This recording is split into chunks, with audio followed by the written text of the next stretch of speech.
4 कटोरी सांभर।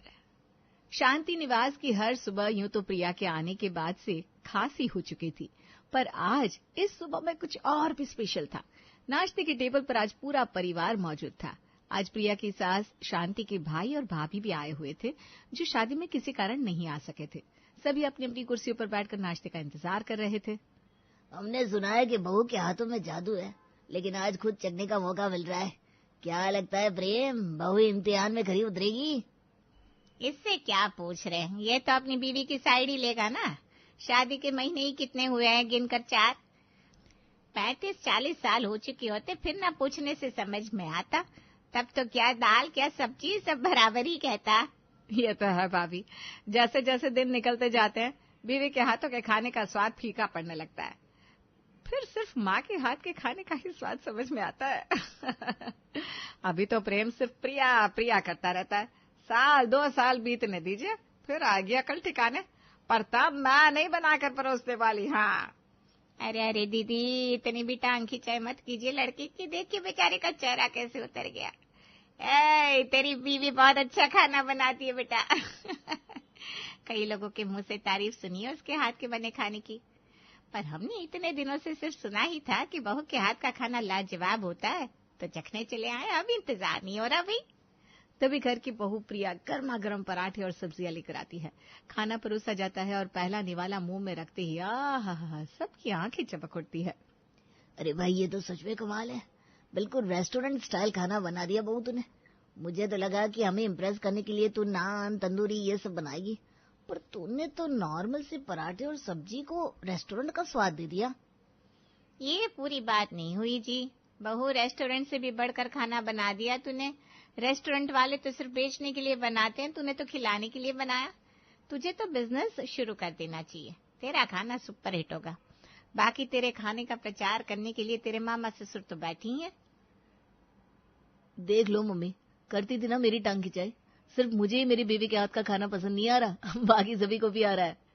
सभी के मुंह से अपनी बहू की तारीफ सुनकर शांति की भौएं चढ़ने लगती है। शांति कुछ नहीं कहती, पर हल्की सी खांसी करके सबका ध्यान आकर्षित कर लेती है। घर की परंपराएं भी ठीक से सीख जाए वही बहुत होगा भैया। अगर बेटों के साथ बहुएं भी बाहर जाकर कमाने लगी तो घर कौन संभालेगा। ये तो सिर्फ एक इंसिडेंट है, ऐसा पहली बार नहीं हुआ था। जिस दिन से प्रिया अपने ससुराल आई थी, उसके हाथ के बने खाने की तारीफ हर कोई करता था और उसे खाने का काम शुरू करने का सजेशन भी देता था, जिससे उसकी सास और ननद बड़े चिढ़ते थे। देख रही हो मम्मी, अब तो मामा मामी भी बिजनेस सलाह देकर चले गए। तुम्हारी बहू को पता चला किसी दिन तितली उड़ गई। आजकल हर तीसरे न्यूज में यही खबर तो दिखाते, वहां बीवी ने कमाना शुरू किया, यहाँ पति की वैल्यू शून्य हो गई और फिर रिश्ता टूट गया। अरे तू फिक्र मत कर बेटा, अच्छी तरह से मैं प्रिया को समझा दूंगी। तू अपने ऑफिस के काम पर ध्यान दे, वहाँ सब कुछ ठीक चल रहा है ना। हाँ ठीक मम्मी, 20,000 देते और नौकरों की तरह काम करवाते, बदन बदन टूटने लग जाता है मेरा। अच्छा चलो, तुम भाभी को अच्छे से समझा देना, मैं ऑफिस निकलती हूँ। शाम के वक्त प्रिया चाय लेकर अपनी सास के कमरे में जाती है और प्रिया को देखते ही शांति शुरू हो जाती है। ज्यादा खुश होने की जरूरत नहीं है बहू। जो लोग तुझे बिजनेस शुरू करने का आइडिया दे रहे हैं ना, वो ना तेरे सगे हैं, ना ही तुझे अपने घर पर रखने वाले हैं। तुझे ऐसी छत के नीचे इन्हीं 4 दीवारों के अंदर रहना है, तो इस घर के नियम कायदे के हिसाब से चल, वही अच्छा होगा। कोई बात हो गई क्या मम्मी जी? किसी नाम से कुछ कह दिया क्या? फिलहाल तो नहीं, पर जो लोग तुझे सर चढ़ा रहे हैं, तेरे बिजनेस शुरू होने के बाद वही आकर ताने देंगे कि शांति की बहू ने तो घर की इज्जत तार तार कर दी, जो कि ना मुझसे बर्दाश्त होगा ना तेरे पापा जी को। और अपने माँ बाप को उदास प्रेम बिल्कुल नहीं देख सकता, इसलिए पहले ही इत्तला कर देती हूँ। बिजनेस का आइडिया तेरे दिमाग में आ भी रहा हो तो उसे वहीं दबा दे, वरना अपने मायके में जाकर ही तुझे शुरू करना पड़ेगा तेरा बिजनेस। प्रिया को डराने के बाद भी शांति की कलेजे को शांति नहीं होती। इसे एक बार के लिए मना तो कर दिया, पर कमी तो मेरे प्रेम में ही है। भाई प्रिया से बिजनेस करने की बात करता रहता है, उसके दिमाग से भी बिजनेस के इस बीज को हटाना ही होगा। अगली सुबह जब प्रेम काम पर जाने के लिए निकल रहा था, शांति उसके पास जाकर कहती है, ये सोमेश कौन है बेटा? सोमेश? पता नहीं मम्मी। सोमेश तेरा दोस्त नहीं है जिससे आजकल बहू बिजनेस की बातचीत करती रहती है? मुझे तो लगा तूने अपने किसी दोस्त को बहू को बिजनेस आइडिया देने को कहा है। अरे नहीं, हाँ, आप लोगों को बिना इन्फॉर्म किए मैं ऐसा क्यों करूंगा? मम्मी क्या बात हुई है, साफ साफ बताओ ना। हुई तो नहीं बेटा, पर हो जाएगी। किसी अधेड़ उम्र के लड़के का ऐसे रोज रोज घर पर आना, वो भी तेरे पापा जी और तेरी गैर मौजूदगी में, मुझे तो भाई ठीक नहीं लगता। तुझे पता है, दरवाजे पर ही बहू खड़ी होकर बस यही बातें करती रहती है कि बिजनेस कैसे खोला जाए, क्या करना है। पर सोच, अगर अगल बगल वालों को वक्त लगेगा क्या तेरे पापा जी के कान भरने में? तो जानते ही उनके दिमाग को। मैं ऐसे ही इन चीजों के खिलाफ नहीं थी, पता चला 2 रुपये बिजनेस में कमाए और लाख रुपए की इज्जत गंवा दी। प्रिया ऐसी बचकानी हरकत करेगी मुझे नहीं लगा था मम्मी। मैं बात करता हूँ उससे। अरे नहीं बेटा, उससे डायरेक्ट कुछ पूछने की जरूरत नहीं है, वरना वो क्या सोचेगी कि उसकी सास ने भी उसके चरित्र पर शक किया। तू बस उसे इनडायरेक्ट बोल दे कि बिजनेस के बारे में ना सोचे और ना कुछ करे, घर पर शांति बनी रहे, और क्या चाहिए मुझे। हाँ, और इस तरह शांति अपने दिमाग के घोड़े दौड़ाकर अपनी बहू के सारे ख्वाब को मटिया पलित कर देती है। प्रिया के दिमाग में तो बिजनेस करने का आइडिया पहले से था ही नहीं, इसलिए उसे ज्यादा फर्क नहीं पड़ता। सब कुछ पहले की तरह नॉर्मल चल रहा था कि थकी हारी रमा रोज की तरह ऑफिस से घर आती है और सोफे पर पसर जाती है। अपनी बेटी को देखते ही शांति उसकी ओर भागती हुई जाती है और उसके सर पर हाथ फेरते हुए कहती है, क्या खाएगा मेरा बच्चा?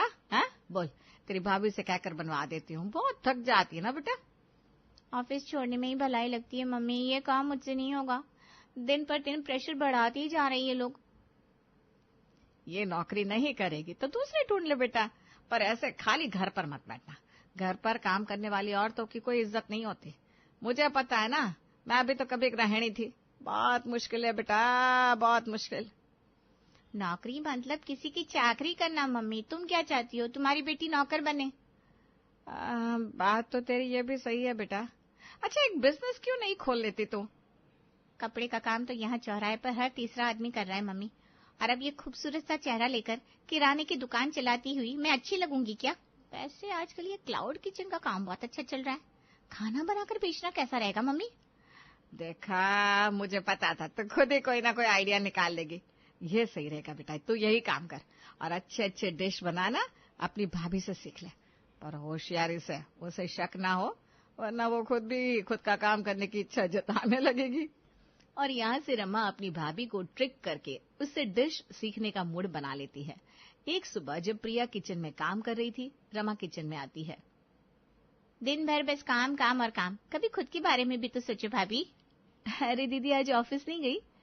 ऑफिस का काम तो जरूरी है भाभी, पर इन सब के चक्करों में आप किचन में अकेली पड़ जा रही थी, तो मम्मी ने कहा कि घर में ननद के होते हुए बहू का अकेले काम करना मुझे ठीक नहीं लगता, और वैसे भी शादी की बात तो यही सब करना है, तो मैंने ऑफिस छोड़कर अब घर पर ही रहकर काम सीखने का प्लान किया है।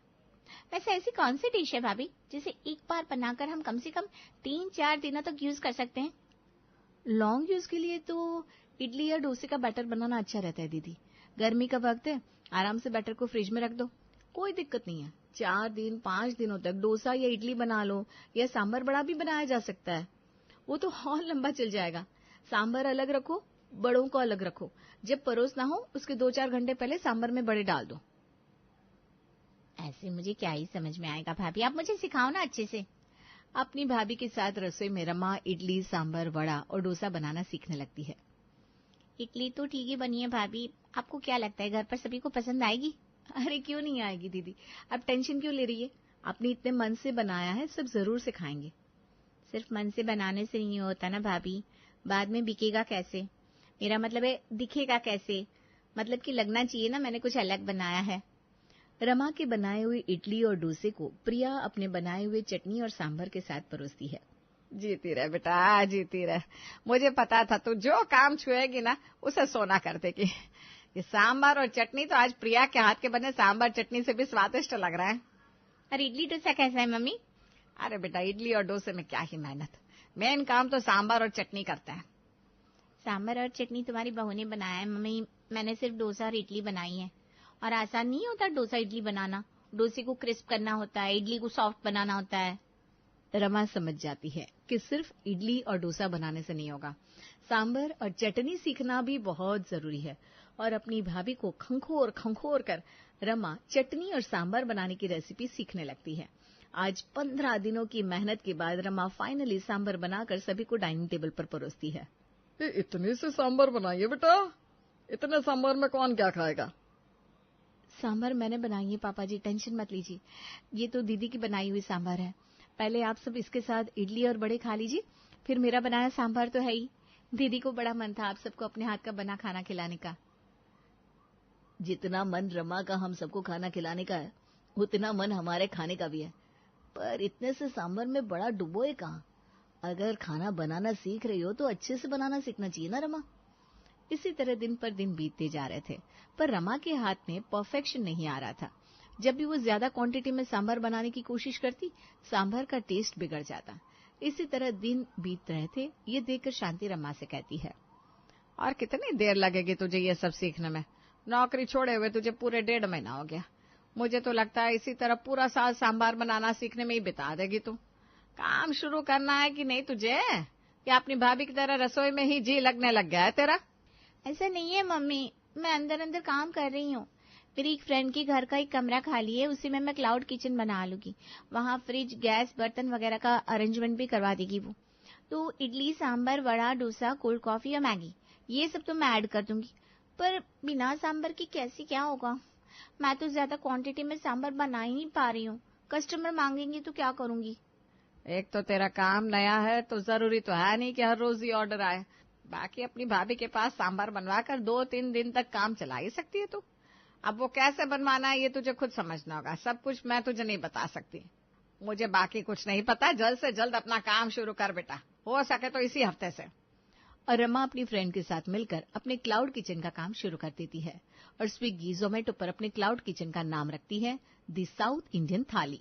एक सुबह अपने कमरे से तैयार होकर रमा बाहर निकलती है और सभी से कहती है, मैंने ऑफिस ज्वाइन कर लिए मम्मी, पापा, भाभी, भैया। आपसे फिर से मेरा वर्किंग मोड ऑन हो गया। ये तो अच्छी बात है। बीच में ब्रेक लेकर घर का काम भी सीख लिया और वापस से काम पर भी लग गई। सुनकर बहुत अच्छा लगा मुझे। इसी तरह काम में डेडिकेटेड रहा कर। और घर पर सभी को ऑफिस का कहकर रमा अपने बिजनेस को संभालने के लिए निकल पड़ती है, जहां उसे पहला ऑर्डर मिलता है। वाह वाह भगवान, मैंने तो सोचा ही नहीं था इतनी जल्दी ऑर्डर मिलने शुरू हो जाएंगे। 2 प्लेट इडली का ही ऑर्डर है, तो 4 कटोरी सांभर में तो हो जाएगा। बनाकर जल्दी से डिलीवरी बॉय को दे देती हूँ। और इस तरह रमा अपना पहला ऑर्डर पूरा कर लेती है। काम शुरू हो गया बहन। अब हर ऑर्डर के साथ साथ तू ऐसे ही सांभर बनाती रहेगी, फिर तो हो गया। कितनी बार सांभर बनाएगी तू? एक ऑर्डर पूरा करेगी, दूसरा छूट जाएगा। क्वांटिटी बढ़ाने के लिए कुछ सोच। जिस तरह तू इडली डोसे का बैटर पहले से तैयार रख रही है, जिस तरह तू सूखे बड़े पहले से तैयार रख रही है, इसी तरह से तुझे सांभर भी तैयार रखना होगा कि यहाँ ऑर्डर आया, वहां मैंने पैक करना शुरू कर दिया। मेरा काम था बिजनेस में पैसे लगाने का, बाकी खाना बनाने की जिम्मेदारी तेरी है, भूल मत। अरे तुम मुझे आधा घंटा दे दे, मैं तब तक कुछ न कुछ कर लूंगी। रमा अपने घर जाती है और अपनी भाभी से कहती है, ऑफिस लंच ब्रेक में किसी तरह आई हूँ भाभी, आपको मेरी मदद करनी होगी। वो मेरी फ्रेंड है ना निकिता, उसे देखने लड़के वाले यहाँ हैं। कई बार जो सांभर, वड़े और इडली आप मुझे टिफिन में पैक करके देती थी ना, वो टिफिन निकिता अपने बॉयफ्रेंड को खिला देती थी, ये कहकर कि ये उसने बनाया है। पर उसे तो वैसा सांभर बनाना आता नहीं। हाँ, आप एक बार जरा ज्यादा क्वांटिटी में सांभर बनाकर दे दोगी क्या? वो ना इडली के साथ अपने ससुराल वालों को परोस देगी, वरना अगर ये राज खुल गया ना तो उसका होता होता रिश्ता भी कट जाएगा। अरे बाप रे बाप, ये तो बहुत बड़ी टेंशन मोड़ ली निकिता ने। आप फिक्र मत कीजिए दीदी, मैं अभी सांभर बना देती हूँ। आखिरकार एक लड़की के रिश्ते की बात है। बड़े से पतीले से प्रिया सांभर तैयार कर अपनी ननद को थमा देती है और उस सांभर के पतीले को अपने स्कूटी पर लेकर रमा निकिता के घर पहुंच जाती है और हो जाती है साउथ इंडियन थाली से ऑर्डर की डिलीवरी शुरू। सिर्फ एक ही दिन में अच्छी खासी रेटिंग आ गई रमा। हमारे इस काम को अगर हम अच्छे से करते रहे ना तो पूरे शहर में फेमस हो जाएंगे। फिर और डिशेस ऐड की जा सकती है। क्या कहती हो बहन? तुझे तो बस सांभर लाते रहना है। 3 दिन तक किसी तरह रमा इस सांभर से काम संभालती है। फिर 3 दिन बाद उसे वापस अपनी भाभी के पास जाना पड़ता है। भाभी भाभी, आपके सांभर का तो जवाब नहीं है। ऑफिस में सभी ने लंच ब्रेक में मुझे घेर लिया, घर से सांभर मंगवा कर दी। आपके हाथ का बना सांभर सभी को खाना है, प्लीज बना दो ना। देखकर बनाना, कम से कम 18-20 एम्प्लॉइज है। इतने सारे लोगों के लिए सांभर बनाना? जितनी देर में काम होगा उतनी देर में तो आपका ऑफिस शुरू भी हो जाएगा दीदी। कोई दिक्कत नहीं ना भाभी, बॉस ने मुझे खुद ही भेजा है, आप बनाओ तो। रमा फिर से दिमाग लगाकर प्रिया से सांभर बनवा लेती है। इसी तरह दिन बीत रहे थे, कभी कोई ड्रामा कभी कोई ड्रामा। फिर एक दिन प्रिया के घर पर उसकी सहेली आती है मिठाई का डब्बा लेकर। तूने अच्छा काम शुरू किया और मुझे बताया भी नहीं। मैं तो हमेशा ही कहती थी तुझे खाने का बिजनेस शुरू करना चाहिए, बताना तो चाहिए था मुझे। और आपसे ना मुझे डिस्काउंट चाहिए। एक तो तू सांभर ना के बराबर बेचती है, कम से कम मुझे तो भर भर कर दिया कर। तुम ये क्या कह रही हो? मुझे कुछ समझ में नहीं आ रहा। ज्योति, किसने बिजनेस शुरू किया है? मैंने तो कोई बिजनेस शुरू नहीं किया है। मतलब तेरी ननद ने और तूने मिलकर ही साउथ इंडियन थाली खोली है ना? ज्योति की पूरी बात सुनकर प्रिया तो हक्की बक्की रह जाती है, क्योंकि उसे इसके बारे में कुछ पता ही नहीं था। मतलब इसी कारण से दीदी मुझसे सांभर बनवा रही थी। मुझे तो अब भी विश्वास नहीं हो रहा बहन। तू 2 मिनट रुक, मैं अब भी ऑर्डर प्लेस करती हूँ। खाकर तो पहचान जाएगी ना अपने सांभर को। अभी भी विश्वास नहीं होता तो चल, तुम्हें तुम्हारी ननद के क्लाउड किचन में ले चलती हूँ। उसकी जो बिजनेस पार्टनर है ना, वो मेरी जेठानी की बहन ही तो है। ये सुनकर प्रिया के पैरों तले जमीन खिसक जाती है। रात को जैसे ही प्रेम घर पर आता है, प्रिया इस बारे में उसे सब बता देती है। अब मैं समझा कि तुम झूठ झूठ क्यों मेरे कान भरती थी मम्मी, क्योंकि तुम नहीं चाहती थी कि तुम्हारी बहू आगे बढ़े, और इस बहू के खाने की तकनीक को तुमने अपनी बेटी को सिखा दिया और पैसे कमाने लगी वो। ये कहाँ का न्याय है मम्मी? और तुम्हें क्या लगा कि रमा मेरी बीवी से 2-3 डिशेस सीख कर खुद का बिजनेस शुरू कर लेगी और इसे रसोई में झोंक देगी? बिल्कुल नहीं। तुम्हें आता है मुश्किल से 4 कटोरी सांभर बनाना, और मेरी बीवी तो पूरा समंदर है समंदर। तुमने एक लोटा क्या ले लिया, खुद को बिजनेस वुमन समझने लगी। बहुत छोटी सोच निकली तुम दोनों माँ बेटियों की। अब से तुम अपना बिजनेस करोगी और तुम्हारा क्लाउड किचन होगा, तुम्हारा खुद का किचन। प्रिया, तुम्हें किसी से डरने की जरूरत नहीं है। अब वक्त आ गया है खुद के टैलेंट को लोगों को दिखाने का। और कुछ इस तरह अपने पति का साथ पाकर प्रिया अपना खुद का खाने का बिजनेस शुरू कर लेती है।